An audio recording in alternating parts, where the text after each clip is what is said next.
भारत में जब अंग्रेज आए तो उनका भारतीय संविधान विकसित करने में क्या योगदान रहा और किस तरह से उन्होंने प्रशासन संभाला और कैसे जाकर आज का जो संविधान का जो मूल रूप है वहाँ तक सम आ पहुँचा। तो वो जो क्रम है वो कैसे शुरू हुआ उसके लिए देखते हैं सबसे पहले कि किस तरह से अंग्रेज भारत आए और किस तरह से उन्होंने शासन किया और किस तरह से रेगुलेटिंग एक्ट बनाए और उस रेगुलेटिंग एक्ट के बाद किस तरह से आज भारत का संविधान का यह रूप प्राप्त हुआ है। तो 16वीं शताब्दी के अंत में लंदन के कुछ व्यापारी भारत आए और 16वीं शताब्दी के अंत में ही ईस्ट इंडिया कंपनी की स्थापना हुई। 707 ईस्वी में जब औरंगजेब की मृत्यु के बाद केंद्रीय प्रशासन शक्तिहीन हो गई, तब ईस्ट इंडिया कंपनी को लगा कि उनके गतिविधियों में हस्तक्षेप करे और तब बंगाल पर सिराजुद्दौला का शासन था। जिस समय औरंगजेब की मृत्यु होती है, केंद्रीय प्रशासन की मृत्यु होती है, तब बंगाल पर सिराजुद्दौला का शासन था। तब उन्हें यह पसंद नहीं आया। तब उन्होंने क्या किया, पलासी का युद्ध किया। जब आंतरिक मामले में ईस्ट इंडिया कंपनी हस्तक्षेप करने लगा तो सिराजुद्दौला जो बंगाल का नवाब था उसे पसंद नहीं आया। तो उसने क्या किया, पलासी का युद्ध किया 1757 ईस्वी में, 1757 में, और ईस्ट इंडिया कंपनी की इसमें जीत हुई और सिराजुद्दौला की हार हुई। अब बंगाल पर कंपनी का आधिपत्य हो गया। ठीक है। फिर बक्सर का युद्ध होता है 22 अक्टूबर 1764 ईस्वी में। इसमें East India versus Mughal plus nawab, Bengal के मीर कासिम, अवध का सुजाउद्दौला, मुगल का शाह आलम द्वितीय। इसमें जो विजेता है वह बक्सर ईस्ट इंडिया कंपनी ही है और हार जाते हैं। तो इस युद्ध के बाद अंग्रेज़ों के हाथ लगता है पश्चिम बंगाल, बिहार, उड़ीसा और झारखंड। अब अंग्रेज़ों के पास उनके पास ताकत है दीवानी और राजस्व दोनों ही प्राप्त करने का। सिविल दीवानी यानी कि सिविल और रेवेन्यू।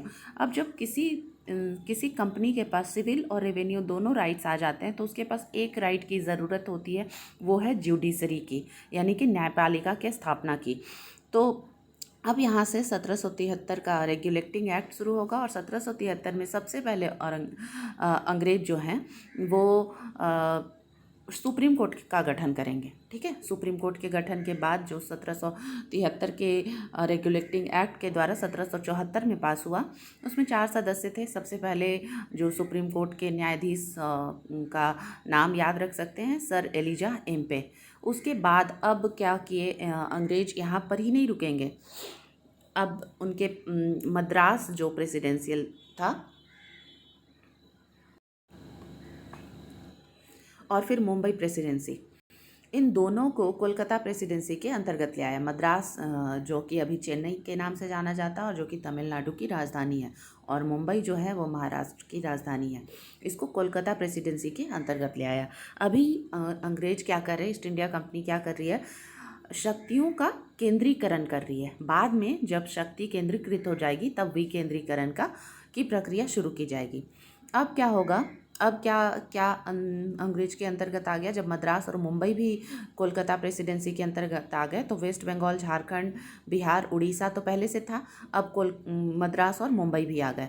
तो ये कोलकाता प्रेसिडेंसी के अंतर्गत जब आ गए तो बंगाल का जो गवर्नर था वॉरेन हेस्टिंग्स, ठीक है, जब 1773 का रेगुलेटिंग एक्ट पास हुआ तो बंगाल जब बक्सर और पलासी का युद्ध जीतने के बाद बंगाल में जो पहला गवर्नर नियुक्त हुआ वह बना वॉरेन हेस्टिंग्स। अब वॉरेन हेस्टिंग्स चूँकि अब इतना सभी प्रेसिडेंसी को कलकत्ता प्रेसिडेंसी के अंतर्गत ले आया तो अब वो कहलाने लगा गवर्नर जनरल, गवर्नर से गवर्नर जनरल कहलाने लगा और वॉरेन हेस्टिंग्स ही पहला गवर्नर जनरल बना। अब जब 1773 के रेगुलेटिंग एक्ट के तहत सुप्रीम कोर्ट की स्थापना कोलकाता में हो गई, तब अब एक और कोर्ट की स्थापना की ज़रूरत पड़ी। जो ईस्ट इंडिया कंपनी में जो लोग कार्यरत हैं उनके अधिकारियों से अगर कोई गलती हो जाती है तो उनके लिए न्याय व्यवस्था करना। तो उनके लिए अंग्रेज बहुत चालाक थे। वो लोग भारत में नहीं, जो कोलकाता में स्थापित कोर्ट पे नहीं निर्भर होके उन्होंने इसका स्थानांतरण कर दिया कहाँ पे, इंग्लैंड में। तो इंग्लैंड में भी उन्होंने फिर 1784 के पिट्स इंडिया एक्ट में, और इसको सेटलमेंट एक्ट भी कहा जाता है, इसके तहत उन्होंने क्या किया कि ब्रिटिश अधिकारियों के लिए कोर्ट कहाँ पे स्थापित कर दी, इंग्लैंड में। तो ब्रिटेन में कोर्ट स्थापित होने का ये अर्थ हो गया कि यहाँ पे कोई गलती होगी तो सुनवाई कहाँ पे होगी, सुनवाई होगी लंदन में। साथ ही साथ जो बोर्ड ऑफ कंट्रोल की नियुक्ति हुई 6 मेंबर की, इसमें ये किया गया नियुक्ति किंग ऑफ ब्रिटेन के द्वारा। पहले तो 1773 के रेगुलेटिंग एक्ट में कोर्ट बना, 1784 के पिट्स इंडिया एक्ट में बोर्ड ऑफ कंट्रोल बना, किस तरह से शासन को कंट्रोल करना है, और फिर उस इसी एक्ट में भारतीय अधिकारियों के लिए, भारत में जो अधिकारी काम करेंगे इंग्लैंड के, उनके लिए इंग्लैंड में कोर्ट बना। उसके बाद आता है 1786 ईस्वी का अधिनियम। 1786 ईस्वी के अधिनियम में गवर्नर जनरल को मुख्य सेनापति की शक्तियाँ मिल गई। यानी अब पहले सिर्फ बंगाल का गवर्नर बना, जब पलासी का युद्ध और बक्सर का युद्ध जीता, तो उसके बाद फिर रेगुलेटिंग एक्ट में वो गवर्नर जनरल बन गया, सभी प्रेसिडेंसी को एक अंतर्गत ले आकर, और फिर 1786 में गवर्नर जनरल को मुख्य सेनापति की शक्तियाँ मिल गई, विशेष परिस्थितियों में सभी निर्णय लेने के अधिकार भी मिल गए।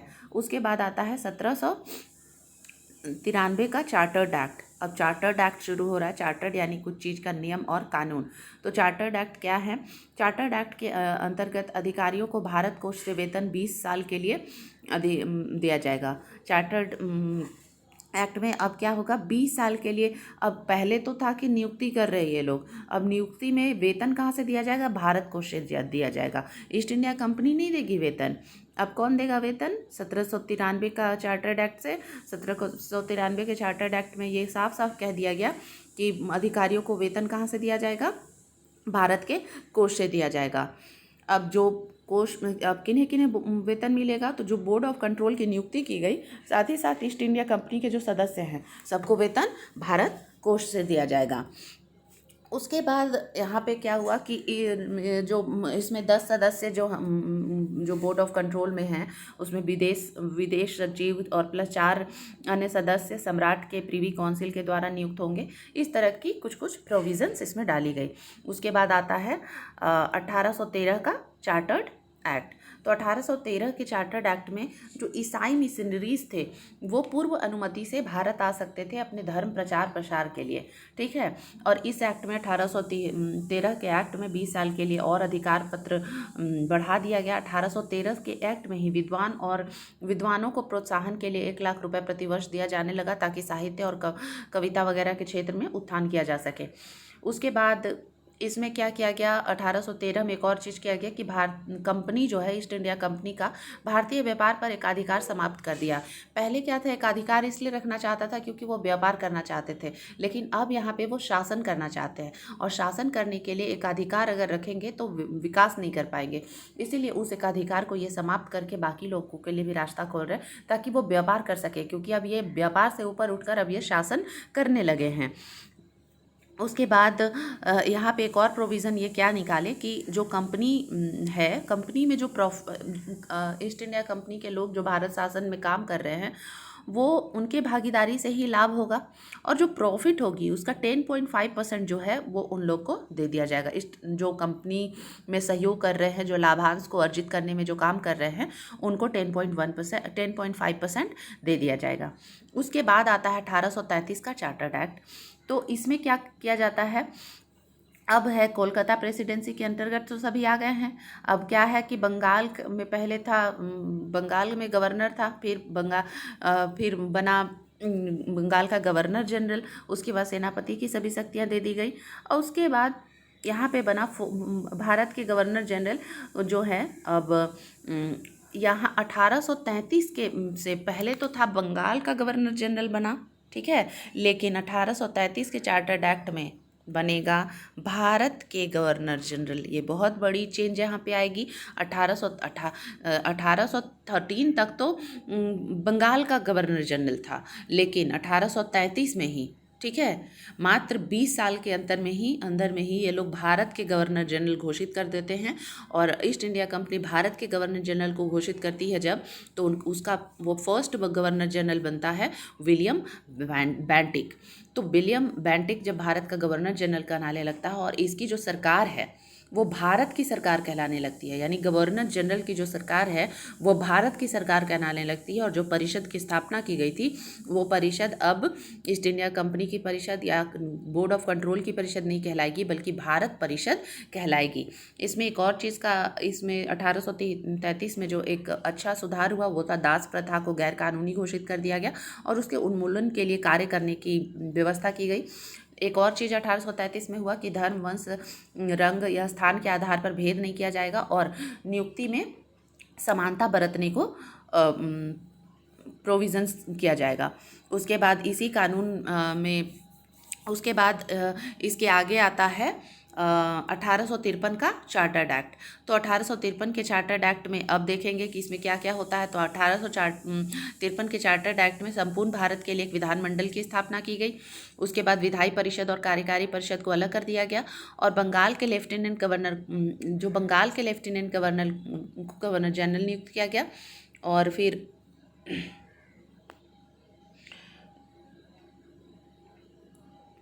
1853 का एक्ट अंतिम चार्टर्ड एक्ट था। उसके बाद फिर एक्ट शुरू होता है भारतीय शासन अधिनियम 1858। तो 1858 तो एक फेमस क्रांति तो सुन ही चुके हैं, 1857 की क्रांति। अब 1857 का जो विद्रोह था वो कंपनी की व्यवस्था के लिए बहुत घातक साबित हुआ। इससे कंपनी बहुत कुछ सीखा। तो कंपनी का अब उद्देश्य लोगों की संतुष्टि पर भी काम करना है। अगर लोग संतुष्ट नहीं होंगे तो आक्रामक होते हैं और विद्रोह की भावना उभरती है। तो कंपनी अब क्या करेगी, कंपनी अब सत्ता का हस्तांतरण जो है वो यहाँ पर 1858 का जो भारत शासन अधिनियम है उसमें ब्रिटिश क्राउन को दे दिया गया। और जो यहाँ का शासन है वो ब्रिटिश संसद के तहत चलाया जाने लगा। सिर्फ ईस्ट इंडिया कंपनी तक यह सीमित नहीं रह गई।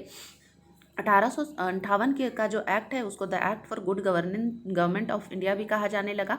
और यहाँ पर से भारतीयों के लिए कुछ सुधार के गुंजाइश नज़र आने लगी, क्योंकि अब 1857 की क्रांति में ब्रिटिश बहुत कुछ सीख चुके थे और उनको मालूम था कि अब भारतीयों को भी कुछ सम्मिलित करना होगा, नहीं तो क्रांति की भावना उमड़ पड़ेगी। तो अखिल भारतीय सेवाओं में भारत सचिव को भारत परिषद की राय मानने के लिए बाध्य किया गया। भारत का शासन ब्रिटिश साम्राज्य की ओर ले जाया गया। उसके बाद सिविल सर्विसेज के लिए प्रतियोगी परीक्षा का आयोजन किया जाने लगा।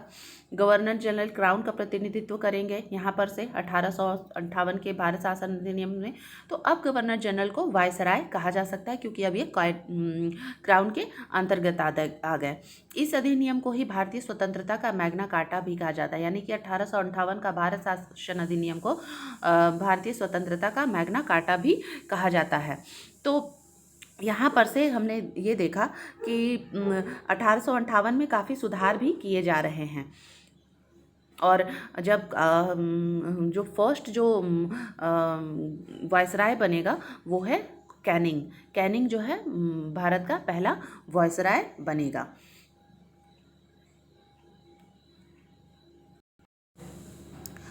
बंगाल का गवर्नर बना वॉरेन हेस्टिंग्स, वही फिर बना गवर्नर जनरल बंगाल का वॉरेन हेस्टिंग्स ही। उसके बाद भारत का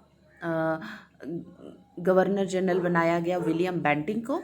और उसके बाद वायसराय भारत के पहले बने 1858 के शासन अधिनियम के तहत कैनिंग। उसके बाद शुरू होता है 1861 का भारत शासन अधिनियम। तो भारतीय प्रतिनिधि को कानून निर्माण में शामिल किया गया। गवर्नर जनरल को वीटो की शक्ति दी गई, अध्यादेश जारी करने की शक्ति दी गई। और कैनिंग जिनको कि 1858 में भारत का वायसराय नियुक्त किया गया, को पोर्टफोलियो शक्ति प्रदान की गई। उसके बाद यहाँ से अब चूँकि सब यहाँ से ये लोग काफ़ी संगठित हो गए, केंद्रीकृत कर पाए ये लोग भारत को, भारत के रियासतों को, भारत में बहुत सारे प्रांत को। तो अब क्या कर रहे हैं ये, रियासतों को नहीं, प्रांतों को। तो अब क्या कर रही है, विकेंद्रीकरण की प्रक्रिया ये कहाँ से शुरू करेंगे, 1861 के भारत शासन अधिनियम से यहाँ पर शुरू करेंगे। और अब क्या करेंगे, बंगाल और मुंबई को पुनः मतलब उनको प्रांतीय स्वायत्ता दे दी जाएगी और वहाँ पे एक लेफ्टिनेंट गवर्नर की नियुक्ति कर दी जाएगी। उसके बाद क्या होगा, उसके बाद भारत शासन अधिनियम 1992, इसमें अब चूँकि विकेंद्रीकरण भी हो गई, कुछ हद तक केंद्रीकृत भी है, कुछ हद तक विकेंद्रीकरण की भी प्रक्रिया शुरू हो रही है। तो अब यहाँ पे चुनाव का होना अनिवार्य हो गया। तो चुनाव पद्धति की यहाँ पे 1892 में शुरुआत होती है। उसके बाद चुनाव पद्धति की शुरुआत होती है। फिर चुनाव पद्धति के जो शुरू होती है वो अप्रत्यक्ष चुनाव प्रणाली होती है। फिर परिषदों को शर्तों एवं प्रतिबंधों के साथ साथ वार्षिक बजट पर विचार विमर्श करने तथा प्रश्न पूछने का अधिकार भारतीयों को दिया जाता है, जो भारत परिषद में सम्मिलित होंगे। उसके बाद शुरू होता है 1906 में मार्ले मिंटो सुधार। तो जो 1906 का मार्ले मिंटो सुधार है उसमें क्या होता है, 1909 का मार्ले मिंटो सुधार। तो भारत परिषद अधिनियम 1909, इसमें क्या है, 1906 में मिंटो भारत के वायसराय बने, जो उससे पहले मिंटो से पहले कर्जन भारत के वायसराय थे। और फिर उसके बाद फिर जॉन मार्ले जो हैं वो भारत के सचिव थे। तो जो भारत के सचिव जो मार्ले थे वो उदार व्यक्ति के थे और प्रशासनिक सुधार के समर्थक भी थे। तो इन्होंने क्या किया, इस अधिनियम में क्या होता है, भारत शासन अधिनियम 1909 में क्या होता है, 1 अक्टूबर 1906 को आगा खां के नेतृत्व में मुस्लिम प्रतिनिधि मंडल मिंटो से मिला और मुसलमानों के लिए पृथक निर्वाचन प्रणाली की शुरुआत करने की मांग की। तो अब भारत शासन अधिनियम 1909 में पृथक निर्वाचन मंडल फॉर मुस्लिम कम्युनिटी एक ग्रांट किया गया। इसी में विधि निर्माण प्लस प्रशासन दोनों में भारतीयों का प्रतिनिधित्व होगा, ये घोषित किया गया। उसके बाद सत्येंद्र सिन्हा को गवर्नर जनरल की कार्यकारिणी परिषद में प्रथम भारतीय विधि सदस्य के रूप में नियुक्त किया गया और भारतीय विधान परिषद में सदस्यों की संख्या 60 की गई और 9 पदेन सदस्यों के नियुक्ति का भी प्रावधान किया गया। ये है भारतीय परिषद अधिनियम 1909। उसके बाद आता है भारतीय परिषद अधिनियम 1919, जिसको कि मॉन्टेग्यू चेम्सफोर्ड सुधार भी कहा जाता है। इस अधिनियम के तहत द्विसदनीय व्यवस्था स्थापित की गई। केंद्रीय विधान परिषद का स्थान राज्य परिषद उच्च सदन तथा केंद्रीय विधान सभा निम्न सदन वाले द्विसदनीय विधानमंडल का स्थापना किया गया। राज्य परिषद में सदस्यों की संख्या 60 थी और जिसमें 34 सदस्य निर्वाचित होते थे। राज्य परिषद का कार्यकाल 5 वर्ष का था। केंद्रीय विधानसभा में सदस्यों की संख्या 145 निर्धारित की गई, जिसमें 104 निर्वाचित तथा 41 मनोनीत के होते थे। इनका कार्यकाल 3 वर्ष का था। सदस्यों का चुनाव सीमांकन निर्वाचित क्षेत्रों द्वारा प्रत्यक्ष रूप से किया जाने लगा। अभी तक अप्रत्यक्ष रूप से चुनाव हो रही थी, अप्रत्यक्ष चुनाव प्रणाली की शुरुआत हुई थी, ठीक है। लेकिन अब क्या कहा जाने लगा, अब प्रत्यक्ष रूप से चुनाव होने लगे। कब से, 1919 के भारत शासन अधिनियम से, भारतीय परिषद अधिनियम से। उसके बाद द्वैध शासन, इस एक्ट के द्वारा 8 प्रमुख प्रांतों में गवर्नर के प्रांत कहा जाने लगा। द्वैध शासन प्रणाली की शुरुआत हुई। उसके बाद प्रांतीय परिषदों को 2 भागों में बांट दिया गया, आरक्षित और हस्तांतरित। आरक्षित में थे भू राजस्व, वित्त, कानून, सिंचाई, खनिज, न्याय, पुलिस, ये सारे व्यवस्था आरक्षित थे। और हस्तांतरित में शिक्षा, लोक स्वास्थ्य, माप तौल, स्थानीय स्वायत्त शासन, सार्वजनिक मनोरंजन, नियंत्रण, आबकारी आदि हस्तांतरित थे। आरक्षित विषयों का प्रशासन गवर्नर तथा कार्यकारी परिषद करता था तथा हस्तांतरित विषयों का प्रशासन निर्वाचित सदस्य करते थे। इसी अधिनियम के द्वारा पहली बार भारत में लोक सेवा आयोग का गठन हुआ।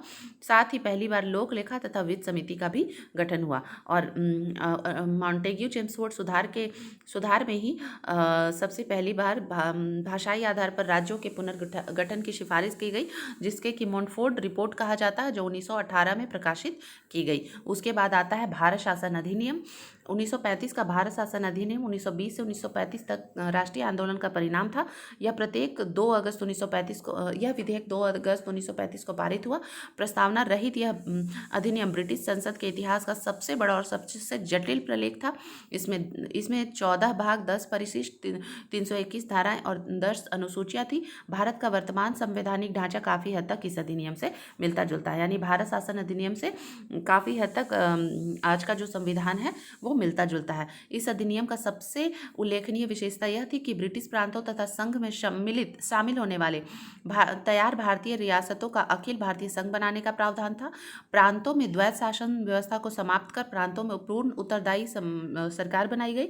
द्वैत शासन की व्यवस्था पर अब केंद्र में लागू की गई।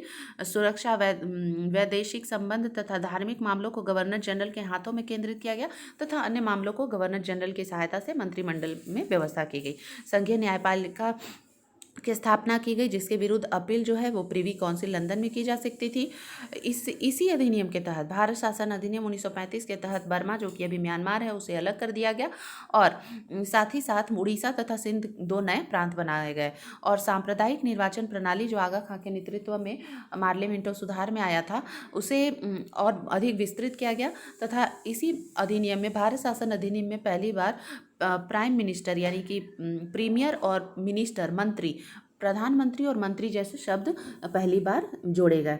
उसके बाद आता है भारत स्वतंत्रता अधिनियम 1947। माउंटबेटन के आधार पर ब्रिटिश संसद ने भारतीय स्वतंत्रता विधेयक 18 जुलाई 1947 को पारित कर दिया। इस योजना को प्रस्तुत किया गया था 3 जून 1947 को। इस अधिनियम में 2 डोमिनियन स्टेट पाकिस्तान और भारत की स्थापना के लिए 14 एवं 15 अगस्त की तारीख निर्धारित की गई।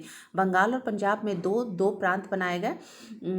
दो प्रांत बनाए जाने का प्रावधान किया गया। पूर्वी बंगाल, सिंध और असम का सिलहट जिला पाकिस्तान में सम्मिलित किया जाने का प्रावधान किया गया और 15 अगस्त 1947 को ब्रिटिश क्राउन का आधिपत्य भारत से समाप्त हो गया और भारतीय रियासतें 2 डोमिनियन में बट गई, एक पाकिस्तान और एक भारत। दोनों डोमिनियन के लिए अलग गवर्नर जनरल होंगे और उसकी नियुक्ति महामहिम द्वारा की जाएगी। दोनों डोमिनियन की स्वतंत्र सत्ता को मान्यता दी गई। उन्हें ब्रिटिश कॉमनवेल्थ से अलग होने का अधिकार दिया गया और दोनों राज्यों को अपने लिए अलग पृथक संविधान गठन करने का अधिकार दिया गया। दोनों राज्यों की सीमा के निर्धारण के लिए सर रेडक्लिफ की अध्यक्षता में सीमा आयोग का गठन किया गया। तो ये है आज के संविधान के रचना के पूर्व की कहानी कि अब भारत के स्वतंत्रता के बाद किस प्रकार से भारत का संविधान आगे बढ़ेगा, उसमें क्या क्या प्रावधान किए जाएंगे, कौन से विषय कहाँ से लिए जाएंगे और किस तरह से कौन कौन सम्मिलित होंगे, इसके बारे में नेक्स्ट वीडियो में बात करते हैं। धन्यवाद।